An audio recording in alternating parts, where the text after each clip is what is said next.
Hey guys, मेरा नाम संतोष चौहान है और आप देख रहे हैं मास्टर टेक। आज की इस वीडियो में हम बात करने जा रहे हैं class 10th ICSC board chapter number 1 revision basic Java concept.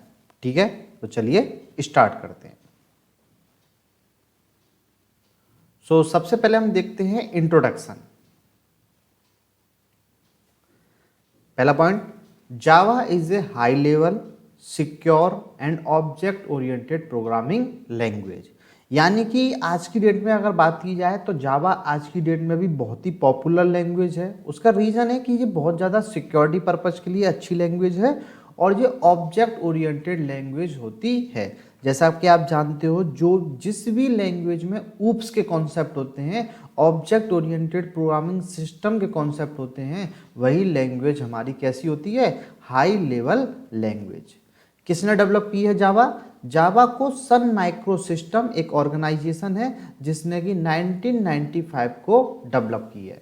अगर जावा के हम फादर की बात करें तो James Gosling is known as the father of Java, जिन्होंने जावा को डेवलप किया था।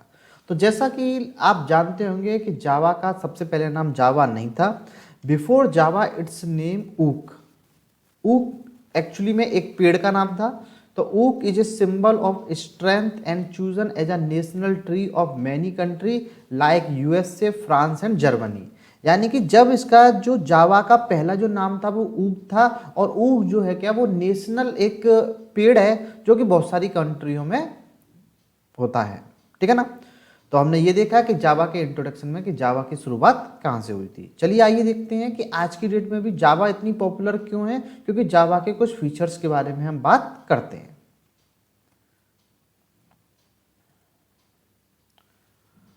तो सबसे पहले हम बात करते हैं पहला features, Java simple as compare to. अगर देखा जाए तो जावा हमारी एक सिंपल लैंग्वेज है, ठीक है ना। पाइथन और भी सिंपल है वैसे। दूसरा, ऑब्जेक्ट ओरिएंटेड प्रोग्रामिंग लैंग्वेज है। ये मैं बता चुका हूं कि जावा एक ऐसी लैंग्वेज है, ऑब्जेक्ट ओरिएंटेड प्रोग्रामिंग लैंग्वेज है। ये हर तरह के सिस्टम पर चलती है। अगर आपके सिस्टम में ऑपरेटिंग सिस्टम, अगर आपके पास विंडो है, लाइनक्स है, मैक है, यूनिक्स है, कोई भी ऑपरेटिंग सिस्टम हुआ तो जावा उसी पर वर्क करती है। ठीक है ना। और ये प्लेटफॉर्म इंडिपेंडेंट है, यानी कि ये किसी पर डिपेंड नहीं होती। क्यों प्लेटफॉर्म इंडिपेंडेंट है?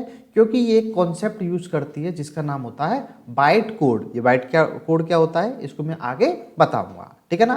तो जावा के हमारे कुछ फीचर्स हमने देखे। चलिए बात करते हैं कि जावा से हम क्या क्या डेवलप कर सकते हैं। तो एप्लीकेशन ऑफ जावा। हम बात करते हैं एप्लीकेशन ऑफ जावा कि जावा से हम क्या क्या बना सकते हैं। तो बेसिकली डेस्कटॉप एप्लीकेशन। अगर आपको किसी कंप्यूटर में, किसी स्कूल को, किसी कॉलेज को अगर कोई सॉफ्टवेयर चाहिए, कोई एप्लीकेशन चाहिए, तो वो एप्लीकेशन किस लैंग्वेज में बनेगी? जावा में बनेगी। इन लैंग्वेज का काम क्या होता है? इन लैंग्वेज का काम होता है कि आपके लिए सॉफ्टवेयर और वेबसाइट डिजाइन करें। तो आपके बहुत सारे आपने देखे होंगे, मीडिया प्लेयर हुआ, एंटीवायरस। हर कंप्यूटर में एंटीवायरस होना चाहिए, पर वो एंटीवायरस बना किस में है? भाई वो एंटीवायरस बना है जावा लैंग्वेज में। तो आप कोई भी एक्रोबेट रीडर है, किसी भी पीडीएफ को रीड करने के लिए आपके पास एक रीडर होना चाहिए। मीडिया प्लेयर है, एंटीवायरस है। तो ये सब डेस्कटॉप की एप्लीकेशन किस में बनी हुई है? ये सब बनी हुई है जावा में। दूसरी, वेब एप्लीकेशन। वेब एप्लीकेशन का मतलब होता है वेबसाइट। ये जो हमारी इंडियन रेलवे की वेबसाइट है irctc.co.in, ये वेबसाइट किस में बनी हुई है? ये वेबसाइट भी आपकी जावा में बनी हुई है। स्मार्ट कार्ड, मेट्रो पे जब आप मेट्रो में सफर करते हैं तो मेट्रो में एक स्मार्ट कार्ड होता है, भाई उसमें प्रोग्रामिंग किस लैंग्वेज में हुई है? जावा में। रोबोटिक्स में, गेम्स में बहुत अच्छे अच्छे गेम्स बनाए जाते हैं जावा की मदद से। और enterprise application such as banking application. जब आप बैंक में जाते हो तो वहाँ भी तो जो वहाँ पर एम्प्लॉय होते हैं जो बैठे हुए होते हैं कंप्यूटर पर, तो वो कंप्यूटर में कुछ काम कर रहे होते हैं, तो उनके पास क्या होता है? एक सॉफ्टवेयर होता है। तो वो सॉफ्टवेयर बना किस में है? जावा में।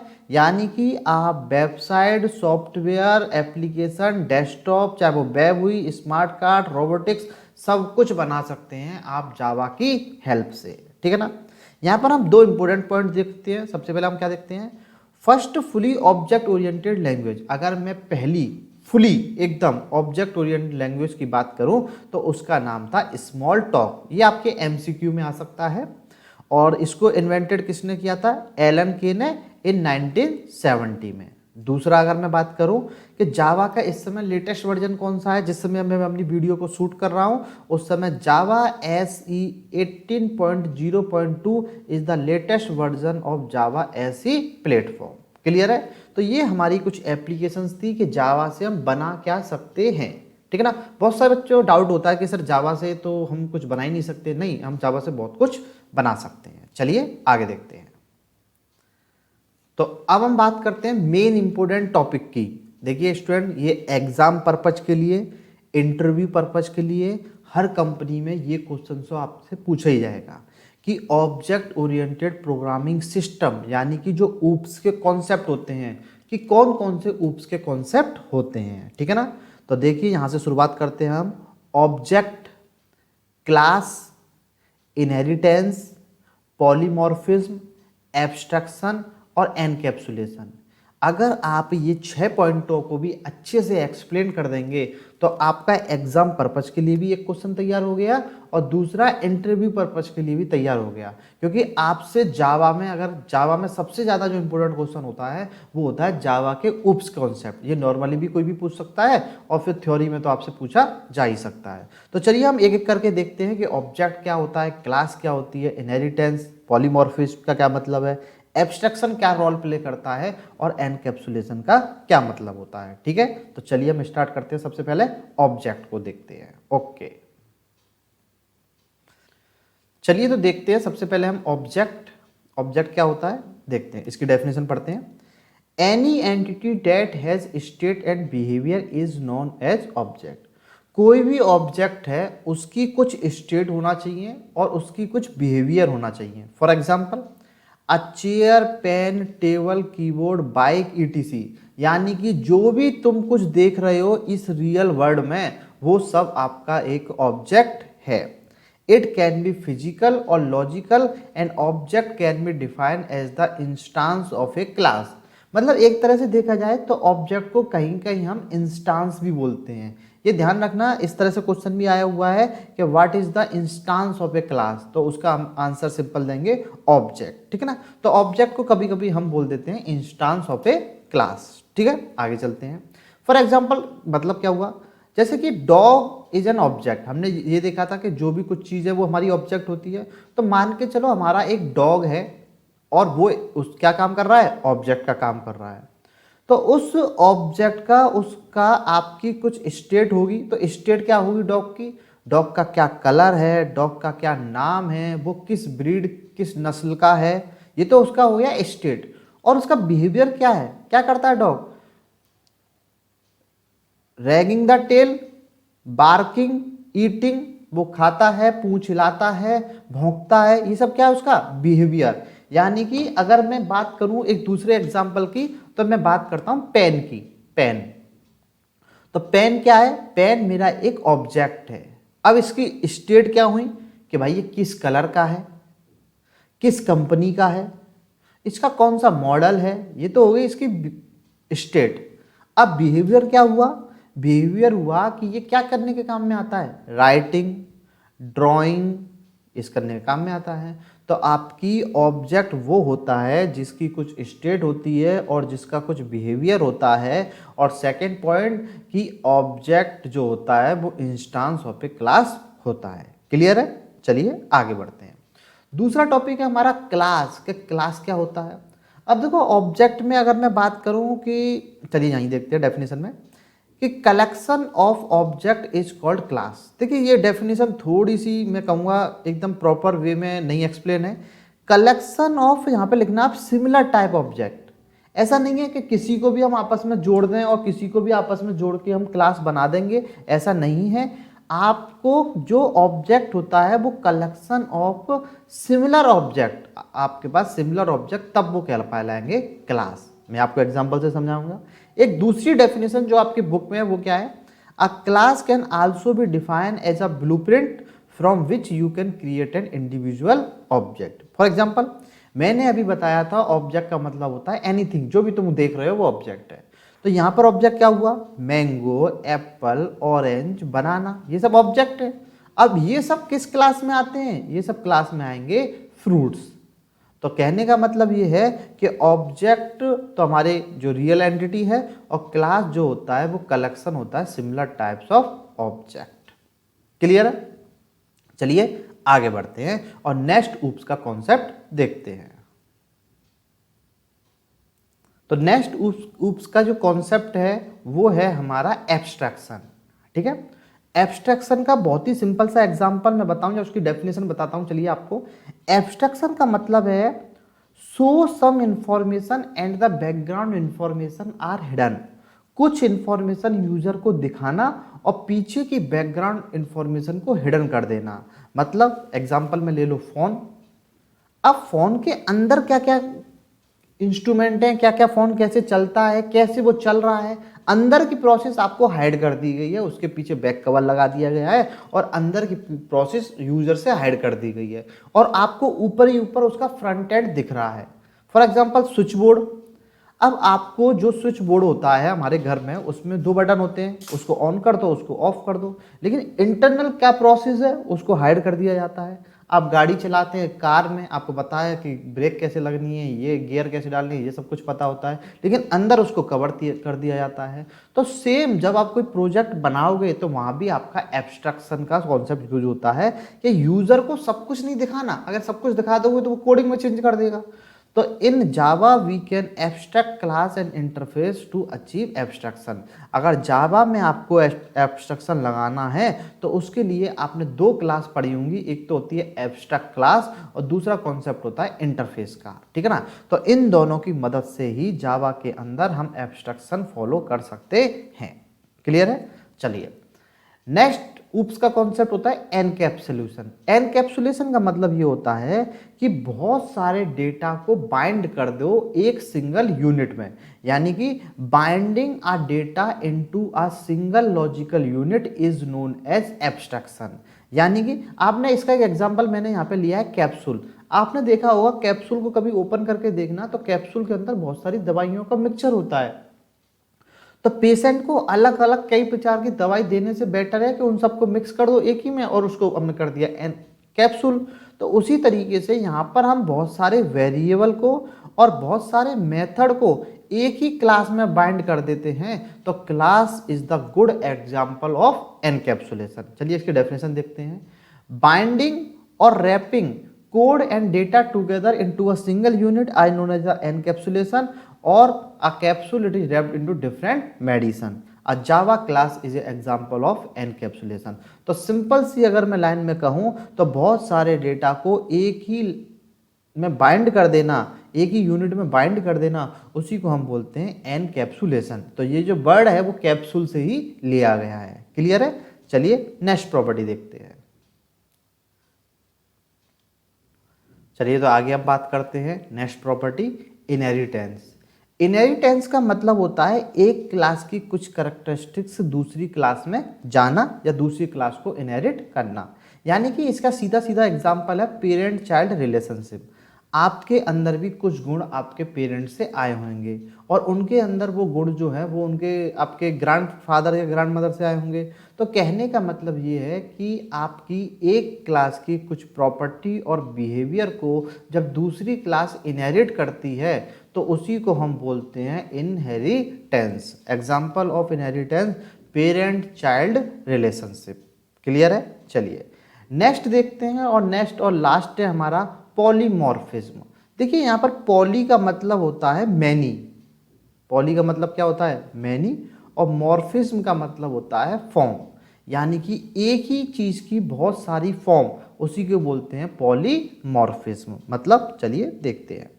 देखिए ऐसा होता है कि अगर हम बात करें सेल, SCELL, तो एक सेल तो होता है फिजिक्स में, यानी कि जो हम टॉर्च में यूज़ करते हैं, घड़ी में यूज़ करते हैं, एक सेल होता है। एक सेल होता है हमारी बॉडी में, जो बायोलॉजी में यूज़ किया जाता है कि हमारी जो बॉडी बनी हुई है वो छोटी छोटी सेल से बनी हुई है। अगर कॉलेज में जाओगे तो एक एडमिनिस्ट्रेशन सेल होता है एडमिशन के लिए। अगर एग्जामिनेशन सेल में जाओगे तो एग्जामिनेशन सेल होता है। तो कहने का मतलब है कि जब एक ही चीज़ की बहुत सारी फॉर्म होती है उसी को हम बोलते हैं पॉलीमॉर्फिज्म, मतलब मैनी फॉर्म, ठीक है ना। और जावा के अंदर we can use method overloading and method overriding to achieve polymorphism. अगर आपको जावा के अंदर पॉलीमॉर्फिज्म का कॉन्सेप्ट यूज करना है तो आपको दो मेथड आने चाहिए, एक मेथड ओवरलोडिंग होता है, एक मेथड ओवरराइडिंग होता है, ठीक है, जो कि आपके आने वाले चैप्टरों में होगा। चलिए आगे बढ़ते हैं, ठीक है। तो देखिए जब हम पहले पढ़ रहे थे तो एक कॉन्सेप्ट आया था बाइट कोड का, कि बाइट कोड क्या होता है। तो यहाँ पर मैं आपको समझाता हूँ बाइट कोड क्या होता है। देखिए, byte code can be easily converted to equivalent machine code using JVM. JVM मतलब होता है जावा वर्चुअल मशीन, ठीक है ना। तो जैसे कि आपने कोई प्रोग्राम बनाया, जो प्रोग्राम में आप कोडिंग करते हो उसको बोलते हैं सोर्स कोड, ठीक है ना। और जो फाइल बनती है वो जावा की फाइल बनी। अब उस प्रोग्राम को हमने किस में कन्वर्ट करते हैं, कंपाइलर की मदद से, बाइट कोड में। और जो बाइट कोड जो होती है वो हमारी जावा की नहीं, क्लास की फाइल होती है, ठीक है ना। अब आपका लगा होता है JVM, JVM JVM Java virtual machine. अगर आप विंडोज़ पे काम कर रहे हैं तो जेवीएम विंडो, अगर आप लाइनक्स पे काम कर रहे हैं तो जेवीएम लाइनक्स, और अगर आप मैक काम कर रहे हैं तो जेवीएम मैक। तो बाइट कोड को मशीन कोड में कन्वर्ट कर देता है हमारा, क्या कर देते हैं, बाइट कोड को ही मशीन कोड में कन्वर्ट कर देता है कौन, जेवीएम, ताकि हमारा कंप्यूटर समझ सके कि ये जो है जावा का कोड है। तो कहने का मतलब ये है कि byte code can be easily converted to equivalent machine code using JVM. ये पहली बात, ये क्लियर है। दूसरी, most computer programs are platform independent, Java application are platform independent. देखिए ये तो मैं पहले ही बता चुका हूँ फीचर्स में कि जावा का जो प्लेटफॉर्म है, जावा का जो सॉफ्टवेयर है वो प्लेटफॉर्म इंडिपेंडेंट है खुद पर। Java solve the problem of platform independent by using byte code. क्यों क्यों इंडिपेंडेंट है, उसमें मेन कॉन्सेप्ट होता है बाइट कोड का, ठीक है ना। तो आप ये डायग्राम को ध्यान से समझना कि क्या काम कर रहे हैं, तो आपको बाइट कोड होपफुली समझ में आ गया होगा, ठीक है। चलिए अब एक सिंपल सा प्रोग्राम देखते हैं कि जावा में प्रोग्राम किस तरीके से बनाया जाता है। आइए देखते हैं। हाँ जी, तो चलिए देखते हैं। अगर हम सिंपल जावा के प्रोग्राम की बात करते हैं तो सबसे पहले जावा में कोई भी प्रोग्राम बनता है तो वो बनता है क्लास के थ्रू। तो हमने कहा क्लास हेलो, एक क्लास का नाम दे दिया। पब्लिक स्टैटिक वॉइड मेन, ये लाइन फिक्स है, और यहाँ पर आता है स्ट्रिंग आर्ग, ठीक है ना। और स्ट्रिंग का एस जो होता है वो कैपिटल होता है। और जावा में अगर आपको कोई भी लाइन डिस्प्ले करानी है तो उसके लिए लगता है system dot out dot print L N, और हमने यहाँ पर सिंपल हेलो जावा प्रिंट करा दिए। दो कर्ली ब्रैकेट स्टार्ट किए थे तो लास्ट में दो कर्ली ब्रैकेट बंद कर दिए, ठीक है। तो एक सिंपल सा जावा का प्रोग्राम है। आप ब्लूजे या जेडी के जावा डेवलपमेंट किट में इसको रन करा के देख सकते हैं, ठीक है। चलिए आगे बढ़ते हैं। कीवर्ड स्टार्ट करूं उससे पहले मैं चाहूँगा कि आप मेरे YouTube चैनल को सब्सक्राइब कर दीजिए ताकि आपको मैं और अच्छी वीडियो बना के दे सकूं, ठीक है ना। चलिए आगे बढ़ते हैं। तो हम बात करते हैं कीवर्ड्स।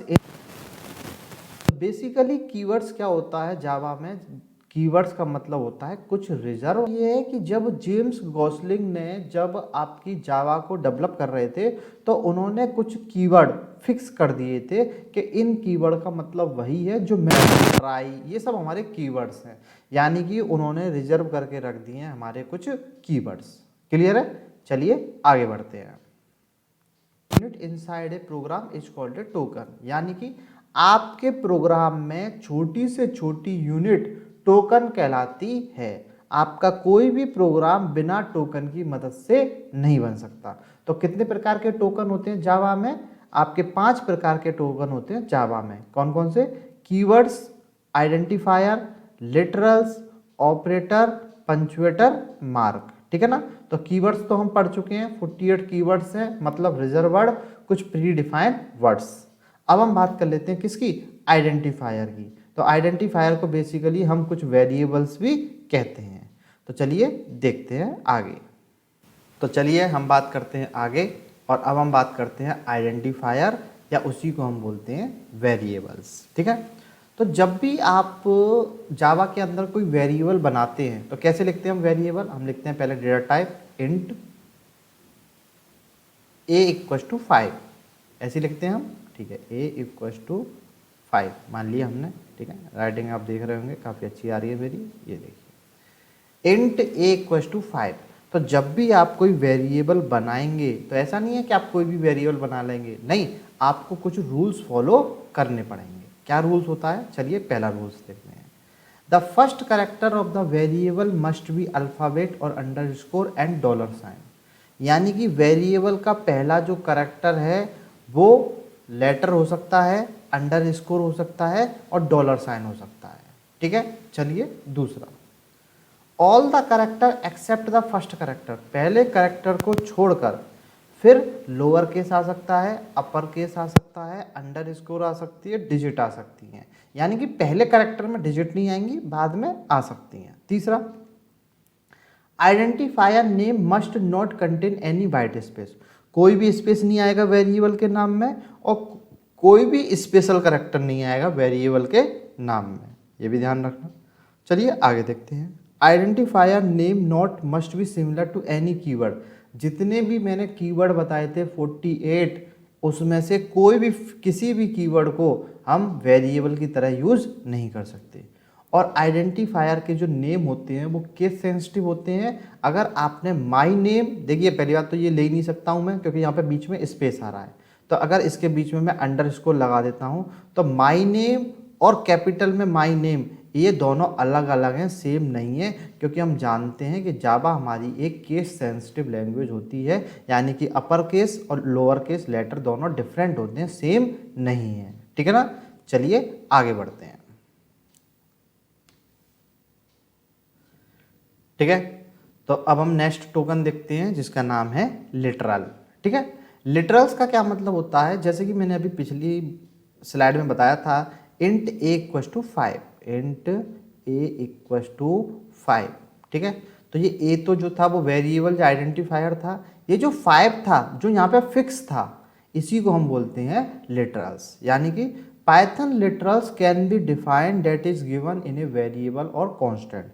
जब भी हम किसी वेरिएबल में कोई कांस्टेंट वैल्यू देते हैं, कोई कांस्टेंट वेरिएबल डिफाइन करते हैं, उसी को हम बोलते हैं लिटरल्स।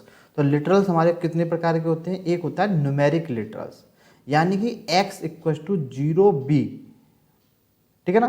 तो 0b का मतलब है ये कैसा लिटरल्स है, binary. x y equal to 100, ये तो डेसिमल लिटरल्स है। 0o ऑक्टल लिटरल्स है। 0x हेक्साडेसिमल लिटरल्स है। तो जब भी आपको यहाँ पर ये जो box इसी से पहचानना है कि वो लिटरल्स कैसा है। अगर पॉइंट में देना है तो 0.003 ये कैसा लिटरल्स है, ये एक आपका फ्लोट लिटरल्स है। तो जिस भी में भी पॉइंट की वैल्यू आए समझ जाओ वो फ्लोट लिटरल्स है। चलिए आगे देखते हैं। नेक्स्ट हम बात करते हैं बूलियन लिटरल्स। बूलियन लिटरल्स वो लिटरल्स होता है जिसमें दो वैल्यू होती हैं, एक का मतलब ट्रू और दूसरी का मतलब फॉल्स, वो हो गया हमारा बूलियन लिटरल्स। करैक्टर लिटरल्स का मतलब है ऐसा जिसके अंदर क्या आता है, सिंगल कोटेशन आता है। तो ए इक्वल टू पी या ए इक्वल टू स्लैश टी, जिसमें सिंगल कोट्स आते हैं वो करैक्टर लिटरल्स होते हैं, जिसमें डबल कोट्स आते हैं वो स्ट्रिंग लिटरल कहलाया जाता है। और जिसमें आपको कोई भी वैल्यू नहीं देनी, जैसे कि इंट ए बराबर नल, तो वो हमारा कैसा लिटरल्स होता है, नल, ठीक है, क्लियर है। चलिए आगे बढ़ते हैं। यानी कि आपने अगर किसी वेरिएबल को फिक्स कर दिया गया है तो वो आपका लिटरल्स कहलाया जाएगा। अब हम बात करते हैं एक बहुत ही छोटे से टॉपिक का जिसका नाम होता है कांस्टेंट, ठीक है ना।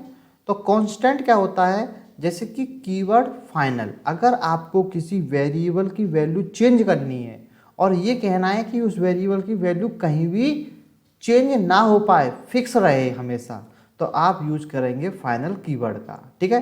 तो हमने यहाँ पे लिया फाइनल, डेटा टाइप का नाम लिया डबल, ए इक्वल टू 0.25। तो आपने देखा होगा फ्लोट जो होता है वो भी पॉइंट के लिए होता है और डबल जो होता है वो भी पॉइंट के लिए होता है। फ़र्क सिर्फ उतना होता है कि डबल की रेंज ज़्यादा होती है और फ्लोट की रेंज कम होती है। तो ये आप जब किसी वेरिएबल की वैल्यू को एकदम फिक्स करना चाहते हैं कि कहीं भी चेंज ना हो तो आप यूज करेंगे फाइनल, ठीक है। चलिए आगे देखते हैं और अब हम बात करेंगे डेटा टाइप की कि हमारे जावा के अंदर कौन कौन से डेटा टाइप होते हैं। चलिए तो डेटा टाइप के बारे में बात करते हैं कि डेटा टाइप हमारे जावा के अंदर दो प्रकार के होते हैं। एक होता है प्रिमिटिव डेटा टाइप, एक होता है नॉन प्रिमिटिव डेटा टाइप। ठीक है ना। प्रिमिटिव डेटा टाइप का मतलब होता है वो डेटा टाइप जो जावा के अंदर पहले से है और जिनको हम कुछ बना सकते हैं, वो होते हैं नॉन प्रिमिटिव डेटा टाइप। जैसे कि तो कौन कौन से प्रिमिटिव डेटा टाइप हैं? अभी आपने बूलियन पढ़ा जिसमें आती है ट्रू और फॉल्स। आपने कैरेक्टर पढ़ा, कैर, जिसमें सिर्फ सिंगल कोट्स यूज होता है। एक होता है बाइट, शॉर्ट, इंट, लॉन्ग। देखिए ये सब इंटीजर के लिए हैं, लेकिन बाइट छोटा डेटा टाइप होता है, उससे बड़ा होता है शॉर्ट, उससे बड़ा होता है इंट और सबसे बड़ा होता है लॉन्ग। अगर फ्लोट की बात करें तो फ्लोट में मैंने दो तरह के डेटा टाइप बात करे थे, एक होता है फ्लोट और एक होता है डबल, दोनों पॉइंट के लिए। बात करते हैं नॉन प्रिमिटिव डेटा टाइप क्या होते हैं। नॉन प्रिमिटिव डेटा टाइप का मतलब होती है स्ट्रिंग जो डबल कोट्स में आती है, एरे नाम सुना होगा आपने, collection of similar type element, class collection of object और इंटरफेस जो कि आपकी एब्स्ट्रैक्शन को, अगर आपको जावा में एब्स्ट्रैक्शन का कॉन्सेप्ट यूज करना है तो आप इंटरफेस यूज कर सकते हैं। तो ये सब हमारे डेटा टाइप होते हैं। तो अब हम देखते हैं इन डेटा टाइप का क्या साइज होता है। कैरेक्टर कितने बाइट लेता है, फ्लोट कितने बाइट लेता है, डबल कितने बाइट लेता है, तो ये सब हम देखते हैं आगे। तो देखिए मैंने आपके लिए एक टेबल बना दी गई है ताकि आप आराम से इसको देख सकें। तो जो हमारा बूलियन डेटा टाइप होता है, बूलियन, वो लेता है एक बिट यानी कि 0 या 1। जो बाइट होता है इंटीजर का वो लेता है 1 बाइट। शॉर्ट जो होता है वो लेता है 2 बाइट। कैरेक्टर भी लेता है 2 बाइट। इंट लेता है 4 बाइट। फ्लोट लेता है 4 बाइट। लॉन्ग लेता है 8 बाइट और डबल लेता है 8 बाइट। ये डेटा टाइप का साइज है कि कौन सा डेटा टाइप कितना साइज लेता है मेमोरी में स्टोर करने के लिए। तो यानी कि अगर आप दो फ्लोट वेरिएबल यूज कर रहे हैं तो एक फ्लोट अगर 4 बाइट ले रहा है और दूसरा 4 लेगा तो टोटल 8 बाइट मेमोरी में स्टोर करने के लिए ये लेते हैं। ठीक है, चलिए आगे देखते हैं। तो अब हम बात करेंगे अपने नेक्स्ट टोकन की जिसका नाम है ऑपरेटर। ठीक है, हमने ऑपरेटर टोकन भी देखा था, तो अब हम बात करेंगे ऑपरेटर की। ठीक है, तो चलिए सबसे पहले हम बात करते हैं अर्थमेटिक ऑपरेटर। तो अर्थमेटिक ऑपरेटर कौन से होते हैं, ये तो आप बचपन से पढ़ते आ रहे हैं। प्लस, देखिए ये प्लस का साइन है, इक्वल टू का नहीं है। प्लस, माइनस, मल्टीप्लाई, डिवाइड और मॉड, ये सब हमारे कैसे ऑपरेटर हैं, ये सब हमारे अर्थमेटिक ऑपरेटर हैं। दूसरा अगर हम बात करें इंक्रीमेंट डिक्रीमेंट ऑपरेटर की, तो हमने देखा होगा प्लस प्लस, प्लस प्लस ए माइनस माइनस, माइनस माइनस ए, ये सब हमारे कौन से ऑपरेटर हैं, ये सब हमारे इंक्रीमेंट ऑपरेटर हैं। तो ए बराबर ए प्लस 1 या ए प्लस प्लस, बात एक ही है। ठीक है ना। तो इसमें एक ये वाला पोस्ट फिक्स इंक्रीमेंट है, ये प्रीफिक्स इंक्रीमेंट है, ये पोस्ट फिक्स डिक्रीमेंट है और ये प्रीफिक्स डिक्रीमेंट है।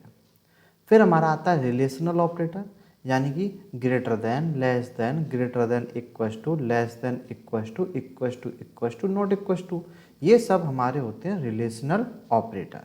ठीक है ना।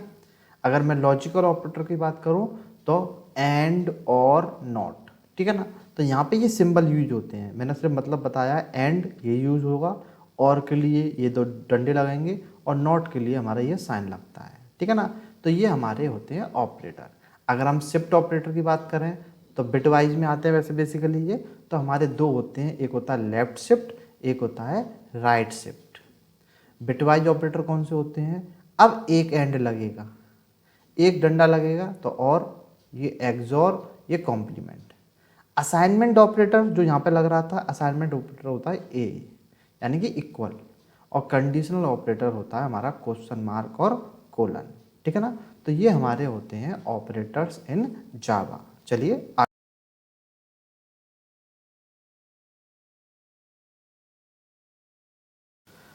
तो अब हम बात करते हैं ऑपरेटर प्रेसिडेंस इन जावा, यानी कि ऑपरेटर प्रायोरिटी, कि कौन सा ऑपरेटर किस प्रायोरिटी पे आएगा। देखिए जब भी आप कोई क्वेश्चन सॉल्व कर रहे हैं तो सबसे पहली और सबसे बड़ी प्रायोरिटी होती है पैरेंथेसिस की। सबसे पहले तो आप ब्रैकेट ओपन करेंगे, ठीक है ना। उसके बाद आप यूज करेंगे यूनरी। यूनरी मतलब आपने जो मैंने बताया था कि आपका जो बिटवाइज में आता है ये यूज़ करेंगे और नॉट ये यूज़ करेंगे। फिर मल्टीप्लिकेशन, डिवाइड, मॉड, इन तीनों की सेम प्रायोरिटी है, जो पहले आएगा वो पहले सॉल्व होगा लेफ्ट से। Addition minus, greater than, less than, फिर इक्वलिटी, फिर लॉजिकल ऑपरेटर, फिर लॉजिकल और। सबसे कम प्रायोरिटी होती है लॉजिकल और की। तो अगर आपके पास कोई क्वेश्चन आया है, कोई एक्सप्रेशन सॉल्व करने के लिए आया है, तो आप उसकी प्रायोरिटी के बेस पे उसे सॉल्व करोगे। ठीक है, चलिए आगे देखते हैं। ठीक है, अब देखते हैं यहाँ पर हमारा इनपुट इन जावा। अब ये बहुत इंपॉर्टेंट टॉपिक है स्टूडेंट्स, कि अगर हमें जावा में कोई वेरिएबल यूजर से इनपुट कराना है, अभी तक हम कैसे लेते थे, इंट, इंटीजर टाइप का, a = 5। तो हमने यहाँ पे पहले ही फिक्स कर दिया था कि जो वैल्यू ले रहे हैं वो हम 5 ले रहे हैं। लेकिन अब हमें क्या करना है, हमें लेना है यूजर से। तो हम कैसे लेते हैं, यूजिंग अ स्कैनर क्लास। हम स्कैनर क्लास की मदद से यूजर से वैल्यू इनपुट कराते हैं। तो सबसे पहले हम लिखेंगे स्टेप 1। स्टेप 1 में क्या है, import java.util.scanner। आपको सबसे पहले एक क्लास इंपोर्ट करनी पड़ेगी जिसका नाम है java.util.scanner। ठीक है ना। तो स्कैनर नाम की क्लास होती है, कैसे पता, क्योंकि इसका फर्स्ट लेटर जो है वो कैपिटल है। या फिर import java.util.star, ये यूज कर लो। फिर इस स्कैनर क्लास का बनता है ऑब्जेक्ट।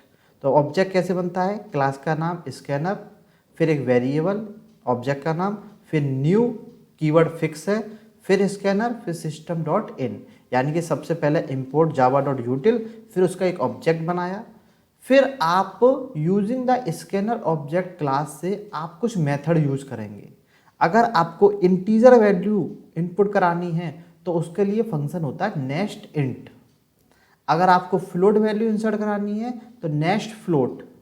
अगर आपको डबल वैल्यू इंसर्ट करानी है तो नेस्ट डबल। अगर आपको बूलियन वैल्यू इंसर्ट करानी है तो नेस्ट बूलियन। अगर आपको स्ट्रिंग करानी है तो नेस्ट लाइन, और अदरवाइज नेस्ट। देखिए, नेस्ट लाइन और नेस्ट में डिफरेंस होता है। क्या डिफरेंस होता है, जो नेस्ट फंक्शन है, अगर आपका नाम मान के चलो है मुकुल शर्मा, तो नेस्ट जो होता है वो तो सिर्फ लेगा मुकुल। और अगर आपको पूरा नाम लेना है मुकुल शर्मा, तो आप यूज करेंगे नेस्ट लाइन। तो ये स्पेस को भी काउंट करता है, जबकि नेस्ट जो होता है वो स्पेस को काउंट नहीं करता। ठीक है, चलिए आगे बढ़ते हैं। चलिए तो यहाँ पर एक एग्जांपल से समझते हैं। वैसे तो मैंने जो पिछला बताया वही है, import java.util.scanner, स्कैनर एक वेरिएबल का नाम ये, और इंटीजर। ठीक है ना। अगर हम बात करें कि जो हमारी मैथ क्लास होती है वो किस पैकेज के अंदर आती है, तो java.lang पैकेज के अंदर आती है हमारी क्या, मैथ क्लासेस। ठीक है, चलिए आगे बढ़ते हैं। देखिए, अब हम बात करते हैं अपने कंडीशनल स्टेटमेंट इन जावा। तो कंडीशनल स्टेटमेंट में सबसे पहले होता है इफ़ स्टेटमेंट। इफ़ स्टेटमेंट हम जब लगाते हैं जब हमारे पास एक कंडीशन होती है। दूसरा होता है if else statement. If else statement हम जब लगाते हैं जब हमारे पास दो कंडीशन होती हैं। तीसरा होता है इफ़ एलिफ स्टेटमेंट। ये जब लगाते हैं जब हमारे पास दो से ज़्यादा कंडीशन होती हैं, कितनी भी हो सकती हैं पर 2+ होनी चाहिए। 3, 4, 5, 6, 7, 8, 9, 10 जितनी भी कंडीशन है आप लगाओगे इफ़ एलिफ। और नेस्टेड इफ़ हम जब लगाते हैं जब एक इफ़ के अंदर भी दूसरी इफ़ होती है, उसी को हम बोलते हैं नेस्टेड इफ़। यानी कि जब ऐसी सिचुएशन आ जाए कि आपको एक इफ़ के अंदर भी दूसरी इफ़ लगानी है, तो वहाँ पर आप नेस्टेड इफ़ का कॉन्सेप्ट यूज करते हैं। चलिए आगे बढ़ते हैं। कैसे, तो चलिए देखिए इफ़ का क्या सिंटैक्स होता है। इफ़ का बहुत ही सिंपल सा सिंटैक्स है कि इफ़ के अंदर कोई कंडीशन लगाओ और ये इसका स्टेटमेंट ब्लॉक है, जो भी आपको देना है यहाँ पर आप दे सकते हैं। देखिए, अगर मैं इसके प्रोग्राम्स बनवाऊंगा तो ये वीडियो काफ़ी बड़ी हो जाएगी, तो यहाँ पर मैं स्टेटमेंट समझा रहा हूँ। एक प्रोग्राम्स की पूरी मेरी प्लेलिस्ट होगी, वहाँ पर आपको सभी प्रोग्राम्स मिल जाएंगे। ठीक है ना। अभी मैं आपको सिर्फ थ्योरी पर्पज़ के लिए इसको समझा रहा हूँ कि इफ़ हमारा क्या होता है। चलिए, तो ये इफ़ का सिंटैक्स हुआ। आगे देखते हैं। तो दूसरा हमारा जो स्टेटमेंट है वो है एल्स स्टेटमेंट। मैंने बताया जब दो कंडीशन होती हैं तो इफ़ में आपने कंडीशन लगा दी, अगर ये कंडीशन गलत है तो वो जाएगी एल्स के अंदर, यानी कि फिर ये कंडीशन होगी। यानी कि मान के चलो घर में दो भाई हैं, एक छोटा एक बड़ा। अब जब पहला वाला बड़ा है तो सिंपल सी वाली बात है दूसरा अपने आप छोटा हो जाएगा, या दूसरा वाला छोटा है तो पहला वाला अपना बड़ा बड़ा हो जाएगा, सिंपल सी वाली बात है। तो जा तो इफ़ में जाएगा, अगर ये कंडीशन सही है तो एल्स में नहीं जाएगा, और अगर एल्स में नहीं होगी तो फिर वो उसमें जाएगा। ये तो नॉर्मल सी बात है कि फॉर एग्जांपल आप किसी से मिलने गए और जिस पर्सन से आप मिलने गए अगर वो नहीं मिला तो आप उससे बड़े भाई से मिल लेंगे, और अगर बड़े भाई नहीं मिला तो छोटे से मिल लेंगे, ठीक है ना। तो ये सेम कंडीशन आपकी इस प्रकार से होती है, ठीक है। चलिए आगे देखते हैं। तो नेक्स्ट स्टेटमेंट होता है हमारा एल्स इफ स्टेटमेंट, यानी कि मैंने बताई थी कि दो से ज़्यादा जब भी कंडीशन होंगी तो आप एल्स इफ स्टेटमेंट यूज़ करेंगे। मतलब या तो आपने लगा दी इफ़, ये कंडीशन सही नहीं है तो आपने लगा दी एक और इफ़, ये कंडीशन सही नहीं है तो आपने और एक और एलिफ लगा दी, फिर एलिफ लगा दी, जितनी मर्जी है आपकी एलिफ लगा दो, लास्ट में एक एल्स लगा दो कि वो प्रोग्राम अगर कहीं नहीं जाएगा तो यहाँ एल्स में तो आएगा ही आएगा, ठीक है ना। तो आपको होपफुली सब कुछ समझ में आ रहा होगा। अब हम बात करते हैं नेस्टेड इफ। तो अब हम बात करेंगे नेस्टेड इफ की। तो नेस्टेड इफ क्या है? There may be a situation when you want to check for, ये फॉर लिखा हुआ है FOR, another condition after a condition, एक कंडीशन के अंदर भी दूसरी कंडीशन है, इस केस में हम लगाते हैं नेस्टेड इफ। देखते हैं, तो यहाँ पे हमने लगाया इफ, उसमें कंडीशन, फिर यहाँ पर हमने उसके अंदर भी इफ लगा दी, इस इफ का एल्स ये रहा और इस इफ एल्स का एल्स ये रहा, ठीक है ना। इफ के बाद कभी भी कोलन या सेमीकोलन नहीं आता है, तो यहाँ पे ये लगे हुए हैं, इनको हटा देना बिल्कुल भी। आपके जावा के अंदर कोई भी इफ के बाद सेमीकोलन नहीं आता है, ठीक है ना। चलिए आगे बढ़ते हैं। तो एक इफ के अंदर दूसरी इफ होती है तो उसी को बोलते हैं हम नेस्टेड इफ। तो अब हम बात करते हैं स्विच स्टेटमेंट इन जावा, ठीक है ना। तो स्विच स्टेटमेंट हम जब यूज करते हैं जब हमें, क्या हुआ? अब हम बात करते हैं स्विच स्टेटमेंट इन जावा, यानी कि जब हमें मल्टीपल कंडीशंस में से, मल्टीपल ऑप्शंस में से जब हमें एक ऑप्शन चूज करना पड़ता है तो हम यूज करते हैं स्विच केस का। ये बिल्कुल सेम उसी प्रकार से है जैसे कि इफ एलिफ हम यूज करते हैं। अब इफ एलिफ लैडर स्टेटमेंट का क्या मतलब होता है? लैडर का मतलब होता है सीढ़ियाँ। तो इफ में जाएगा फिर एल्सिफ में जाएगा फिर एल्सिफ में जाएगा, तो ये एक तरह से सीढ़ी है। तो यहाँ पर हम क्या यूज करते हैं? तो हम यूज करते हैं स्विच, उसके अंदर एक कंडीशन, फिर यहाँ पे यूज होती है केस। और उस केस में क्या होता है कि जो भी आपको यहाँ कंडीशन देनी होती है वहाँ पे कंडीशन, और लास्ट में आपका आता है ब्रेक, कि जा तो वो फिर पूरे इस केस में जाएगा, ठीक है ना। अगर इस केस में नहीं जाएगा तो फिर वो दूसरे केस में जाएगा, फिर ब्रेक हो जाएगा। इसमें नहीं आएगा तो हो सकता है कोई तीसरा केस हो, कोई चौथा केस हो, और जब कहीं नहीं जाएगा तो फिर लास्ट में वो जाएगा डिफ़ॉल्ट में, ठीक है ना। तो जब आपके पास मल्टीपल केस होते हैं तब हम यूज करते हैं अपना कौन सा? स्विच स्टेटमेंट, ठीक है। समझ में आ रहा है? चलिए आगे बढ़ते हैं।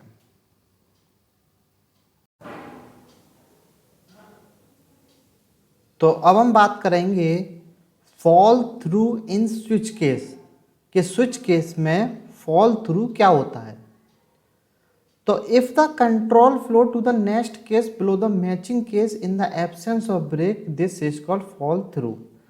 अगर आपने क्या किया है कि फॉर एग्जांपल आपने केस लगाए हैं, केस 1, केस 2, केस 3 और केस 4, और आप 2 को परफॉर्म करना चाहते हो लेकिन आप ब्रेक लगाना भूल गए हो, तो 2 भी परफॉर्म हो जाएगा केस, 3 भी परफॉर्म हो जाएगा, 4 भी परफॉर्म हो जाएगा, और इसी सिचुएशन को हम बोलते हैं फॉल थ्रू। यानी कि आपने जिस कंडीशन 1 नहीं आएगा क्योंकि आपने मैचिंग सबसे पहले कहाँ से कराई है? 2 से। तो 2 के बाद जितने भी स्टेटमेंट में ब्रेक नहीं लगा होगा वहां तक स्विच केस जाएगा, और इसी को हम बोलते हैं फॉल थ्रू। क्लियर है? चलिए आगे बढ़ते हैं और देखते हैं कि जावा में कितने प्रकार के लूप होते हैं। तो अब हम बात करेंगे इटरेटिव कंस्ट्रक्शन इन जावा, यानी कि लूप्स इन जावा। अगर आपको कोई प्रोग्राम एक बार से ज़्यादा कई बार रिपीटेड परफॉर्म कराना है तो वहाँ पर हम यूज़ करते हैं लूप। और जावा प्रोवाइड करता है हमें 3 टाइप्स ऑफ लूप। कौन कौन सा? For loop, while loop and do while loop. तो हमें जावा 3 प्रकार के लूप प्रोवाइड करता है। क्लियर है? चलिए तो हम देखते हैं सबसे पहले फॉर लूप कि ये किस तरीके से काम करता है, एक बार में कई स्टेटमेंट कैसे रन कराता है, ये हम सब देखते हैं। चलिए तो देखिए सबसे पहले हम बात करते हैं फॉर लूप। जो फॉर लूप होता है उसको हम एंट्री कंट्रोल लूप भी बोलते हैं। यानी कि अगर आपकी कंडीशन गलत है तो वो आपको लूप के अंदर नहीं जाने देगा। मतलब देखिए आपका मान के चलो एक स्कूल है और स्कूल में एक तो एंट्री गेट है और एक गेट है एग्जिट गेट, बाहर निकलने का। अब हुआ क्या, मान के चलो आपका कोई एक कोरोना पेशेंट आया और अगर एंट्री पे ही चेकिंग हो रही है तो ये जो पेशेंट आ रहा है इसको सिक्योरिटी गार्ड एंट्री पर ही रोक देगा। तो आपका फॉर लूप और वाइल लूप ये दोनों एंट्री कंट्रोल लूप हैं। यानी कि अगर कंडीशन गलत होगी तो वो आपको लूप के अंदर नहीं जाने देगा। लेकिन डू वाइल लूप जो है वो एग्जिट कंट्रोल लूप है। यानी कि इसकी चेकिंग स्टार्टिंग में नहीं, इसकी चेकिंग बाद में होती है।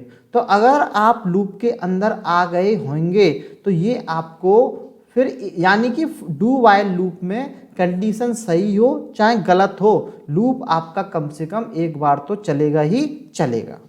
और फॉर लूप, जो फॉर लूप का जो सिंटैक्स होता है वो कैसे होता है कि सबसे पहले इनिशियलाइजेशन, सबसे पहले लूप कहाँ से स्टार्ट होगा ये बताओ, फिर सेमीकोलन, फिर कंडीशन कि आपको कहाँ तक लूप चलाना है, फिर सेमीकोलन, फिर इंक्रीमेंट और डिक्रीमेंट कि आप अपने प्रोग्राम को इंक्रीमेंट करना चाहते हो या डिक्रीमेंट करना चाहते हो। फिर यहाँ पर हमारी आती है लूप की बॉडी। क्लियर है? चलिए देखते हैं इसको कि किस तरीके से। तो ये हमने यहाँ पे देखा कि फॉर लूप किस तरीके से काम करता है। ठीक है ना? अब हम बात करेंगे किसकी? वाइल लूप की। तो अब हम बात करते हैं किसकी? वाइल लूप की। और एक सबसे बड़ी बात कि फॉर लूप को हम कब यूज़ करते हैं? जब हमें पता होगा कि लूप कितनी बार चलेगा। और वाइल लूप हम जब यूज़ करते हैं जब we don't know the number of iteration in advance. जब हमें नहीं पता कि लूप कितनी बार चलेगा तो वहाँ पर हम यूज़ करते हैं वाइल लूप। इसका किस तरह से सिंटैक्स होता है? सबसे पहले इनिशियलाइजेशन, फिर वाइल के अंदर कंडीशन, फिर आपको जो स्टेटमेंट देना है स्टेटमेंट दे दो, इंक्रीमेंट डिक्रीमेंट जो करना है इस तरीके से दे दो। तो फॉर और वाइल लूप दोनों एक तरह से देखा जाए तो सिमिलर हैं, बस सिंटैक्स का थोड़ा सा डिफरेंस है। और फॉर लूप जब यूज करेंगे जब आपको पता है लूप कितनी बार चलेगा, और वाइल लूप जब यूज करेंगे जब आपको पता है कि लूप, आपको नहीं पता कि लूप कितनी बार यूज करना है। क्लियर है? चलिए आगे देखते हैं।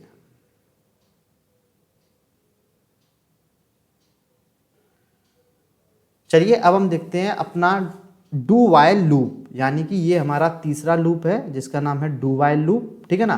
तो डू वाइल लूप में मैं बता चुका हूँ कि डू वाइल लूप हम जब यूज़ करते हैं जब हमें नहीं पता कि उसकी क्या कंडीशन होगी। यानी कि जब हमारा लूप एक से कई बार, एक बार तो कम से कम चलेगा ही चलेगा। ठीक है ना? और इसलिए इसको हम बोलते हैं एग्जिट कंट्रोल लूप। इसका सिंटैक्स क्या होता है? सबसे पहले डू लगता है, फिर जो भी स्टेटमेंट देना है आपने वो, और इसके ऊपर क्या होगा यहाँ पर? इनिशियलाइजेशन, फिर इंक्रीमेंट डिक्रीमेंट, फिर वाइल के अंदर कंडीशन। अब आप यहाँ पे देख रहे हो कि जो कंडीशन लगी हुई है वो कहाँ लगी हुई है? लास्ट में। तो चाहे आपकी कंडीशन सही हो चाहे गलत हो, लूप कम से कम एक बार तो एग्जीक्यूट हो ही जाएगा। यही मैं आपको बताने की कोशिश कर रहा था कि डू वाइल लूप एक ऐसा लूप होता है जिसमें कंडीशन सही हो चाहे गलत हो, लूप कम से कम एक बार तो चलेगा ही चलेगा। क्लियर है? तो यहाँ पर आपने तीनों तरीके से लूप देखे कि फॉर लूप क्या होता है, वाइल लूप क्या होता है और डू वाइल लूप क्या होता है। क्लियर है? और आप मुझे कमेंट सेक्शन में बता भी सकते हैं कि आपको ये वीडियो कैसी लगी। अभी तो हमारी वीडियो आगे चल ही रही है। चलिए देखते हैं। तो नेक्स्ट होता है हमारा नेस्टेड लूप। देखिए इससे पहले हमने पढ़ा था नेस्टेड इफ, और नेस्टेड इफ में हमने ये पढ़ा था कि जब इफ के अंदर इफ होती है तो उसको हम यूज करते हैं नेस्टेड इफ। अब जब लूप के अंदर लूप होगा तो उसको यूज करेंगे हम नेस्टेड लूप। तो आ लूप में contain another loop in its body, जब लूप के अंदर भी एक एनोदर लूप है उसकी बॉडी में, तब हम यूज करते हैं क्या, nested loop. This form of loop is called nested loop. एक इंपॉर्टेंट वाली बात यह है कि इसमें सबसे पहले अंदर का लूप फिनिश होता है, तब जाके आपका बाहर का लूप फिनिश होता है, ठीक है ना। तो आ लूप में contain another loop in its body, this form is a nested loop. तो यहाँ पर हमने कहा फॉर इनिशियलाइजेशन, उसकी एक कंडीशन, इंक्रीमेंट डिक्रीमेंट, और इस लूप के अंदर भी लूप है। ये ज़्यादातर लूप, इस तरह के लूप जो होते हैं वो पैटर्न बनाने के काम में आता है। यानी कि आपने देखा होगा 1 स्टार बना दिया, फिर 2 स्टार बना दिए हमने, फिर 3 स्टार बना दिए हमने, फिर 4 स्टार, 5 स्टार, इस तरह से जो साइन वो होते हैं वो हमारे आते हैं लूप के केस में। क्लियर है? चलिए आगे बढ़ते हैं।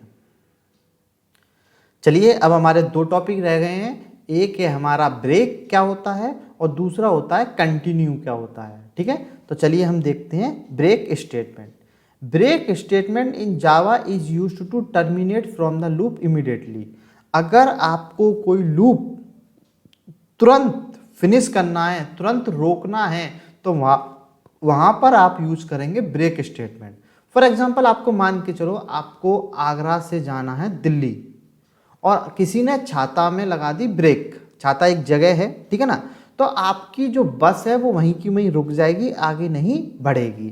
तो लूप के केस में यही होता है कि आपका लूप यहाँ पे 1 से लेके 10 तक चल रहा था, और किसी ने कंडीशन लगा रखी है कि आई की वैल्यू जैसे ही 5 हो जाए ये लूप क्या हो जाए, ब्रेक हो जाए, अदरवाइज प्रिंट हो जाए।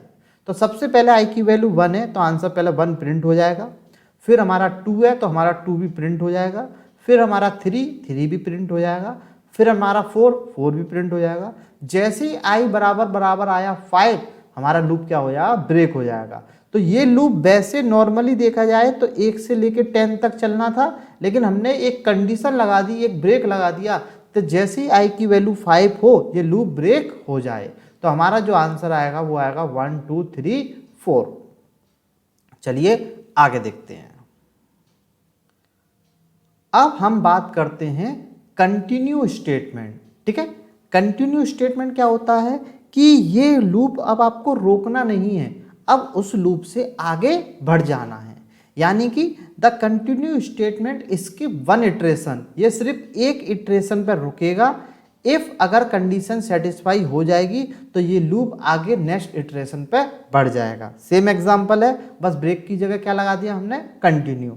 तो 1 से लूप चलेगा 10 तक, जैसे ही आई बराबर बराबर 5 आएगा ये क्या हो जाएगा, कंटिन्यू। तो सबसे पहले आंसर आएगा 1, फिर आपका आएगा 2, फिर आपका आया 3, फिर आपका आया 4, और जैसे ही 5 आया तो अब ब्रेक नहीं होगा, अब क्या हो जाएगा, कंटिन्यू। तो फिर आंसर आएगा 6 7 8 9 और 10।